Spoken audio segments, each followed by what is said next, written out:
ശ്രീ ദീപു ആണ് ദുബൈയിൽ നിന്നാണ് വിളിക്കുന്നത്. ശ്രീ ദീപു, താങ്കൾക്ക് എന്താണ് ഈ ദുബൈയിലൊക്കെ അതിവേഗ യാത്രാ സംവിധാനങ്ങളൊക്കെ ഉള്ള ഒരു സ്ഥലത്ത് നിന്ന് കേരളത്തിലും അത്തരം സംവിധാനങ്ങളൊക്കെ അനിവാര്യമല്ലേ? തീർച്ചയായിട്ടും അനിവാര്യമാണല്ലോ. അതുകൊണ്ടാണല്ലോ സിൽവർ ലൈനിന്റെ സാധ്യതയെ കുറിച്ച്. ദീപു തിരുവനന്തപുരം തന്നെയാണോ? ദീപു ഇപ്പോൾ ദുബൈയിലാണോ? അതെ അതെ, ഇപ്പൊ ദുബൈയിലാണ്. ഓക്കെ, താങ്കൾ അതാണ് കുറച്ചു കാലമായി താങ്കളുടെ ടെലിഫോൺ കിട്ടുന്നില്ല. അല്ല, ഇവിടെ വന്നിട്ട് സെറ്റിൽ ആവണമല്ലോ, അപ്പൊ അതിന്റെ ഒരു സമയമുണ്ട്. പിന്നെ ശനി ഞായറാണ് അവധി ഉള്ളത്, അപ്പൊ അപ്പോഴാണ് നമുക്ക് വിളിക്കാൻ കഴിയുക. മറ്റത് കേൾക്കുന്നുണ്ട്.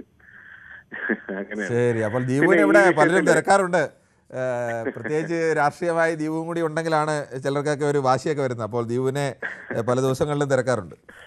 ശരി ശരി, പറഞ്ഞോളൂ. ഈ വിഷയത്തില് സിൽവർ ലൈനിൽ DPR ഇല്ലെന്നാണ് കൊയിലാണ്ടിക്കാരൻ പറഞ്ഞത്. DPR ഇല്ലാതെ ഏതെങ്കിലും ഒരു പ്രോജക്ട് മുന്നോട്ട് പോകുമ്പോൾ കേരയിൽ എന്ന് പറയുന്ന ഡെഡിക്കേറ്റഡ് ആയിട്ട് ഇരുന്നതാണ്. അല്ല, ഞാൻ പറയുന്നത് ഈ നുണകളുടെ ഘോഷയാത്രയല്ലേ ഈ BJP-ക്കാരും കോൺഗ്രസ്സുകാരും ഇവിടെ വന്ന് പറഞ്ഞുകൊണ്ടിരുന്നത്.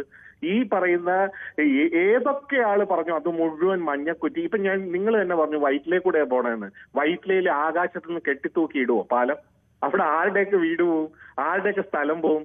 അപ്പം ഏതെങ്കിലും ഇപ്പൊ നേരത്തെ ഇവര് പറഞ്ഞുകൊണ്ടിരുന്നത് ഈ ശ്രീധരൻ സാർ അടക്കം ബാക്കിയുള്ളവരൊക്കെ പറഞ്ഞുകൊണ്ടിരുന്നത് ഇപ്പൊ നിർദ്ദിഷ്ട പാതയിൽ 3-ാം ലൈൻ ഇട്ട് കഴിഞ്ഞിട്ട് ഈ ട്രെയിൻ പോകുമ്പോൾ മൈലെണ്ണ പിടിച്ചിട്ടാവുന്ന വളവ് 626 വളവ് ഇങ്ങനെ നൂത്തി കഴിഞ്ഞാൽ ടിൽറ്റഡ് ട്രെയിനൊക്കെ വെച്ച് കഴിഞ്ഞാൽ നമുക്കിങ്ങനെ സ്പീഡിൽ പോകാന്നാ പറഞ്ഞത്. ഇവരൊക്കെ പറഞ്ഞുകൊണ്ട് നടന്നത്. ഇവരൊക്കെ ഈ പറയുന്ന കോൺഗ്രസ്സുകാരും BJP-ക്കാരും അടക്കം അവർ ഒരുമിച്ചാണ് സമരം ചെയ്തത്. സെക്രട്ടേറിയറ്റിന് മുന്നിൽ ഇരുന്ന് സമരം ചെയ്ത് ഓർമ്മയില്ലേ? അപ്പം ഇവരൊക്കെ ഒരുമിച്ച് നിന്നിട്ട് ഇപ്പൊ BJP-ക്കാർക്ക് ഒരു വിഷയമില്ല, ഒന്നുമില്ലെന്ന്.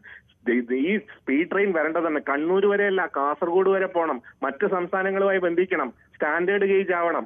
ഈ പറയുന്ന വയഡക്ട് വഴിയാണ് പോകുന്നതെന്ന് പറയുന്നു. വയഡക്ട് വഴി പോകുമ്പോൾ ഉള്ള 60,000 crore നിൽക്കുവോ?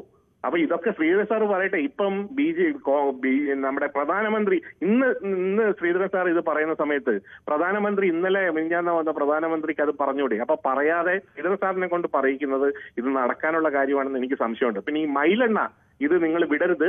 BJP-ക്കാരും കോൺഗ്രസ്സുകാരും ഒക്കെ പോയിട്ട് ഈ 3-ാം പാത ഇടാൻ വേണ്ടിയിട്ട് ആ റെയിൽവേ ലൈനിൽ കുറെ മൈലെണ്ണ ഇട്ടിട്ട് അങ്ങ് നിവർത്തി നമുക്ക് നേരെ ഓടിച്ചങ്ങ് പോയാൽ പെട്ടെന്ന് എത്തും.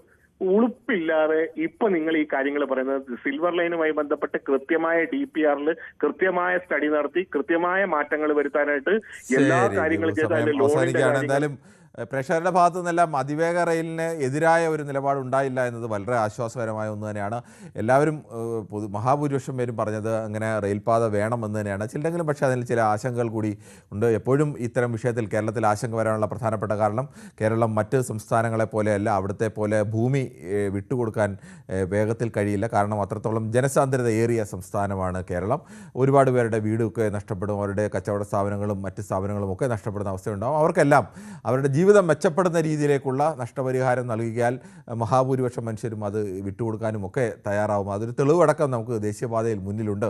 അപ്പോൾ ഇനിയെങ്കിലും അത്തരം ദേശീയ വികസന പാതയിലേക്ക് മുന്നേറാൻ കേരളത്തിന് കഴിയും എന്ന് നമുക്ക് പ്രതീക്ഷിക്കാമല്ലോ. കൂടുതൽ വാർത്തകൾക്ക് News 18 Keralam YouTube channel subscribe ചെയ്യുക.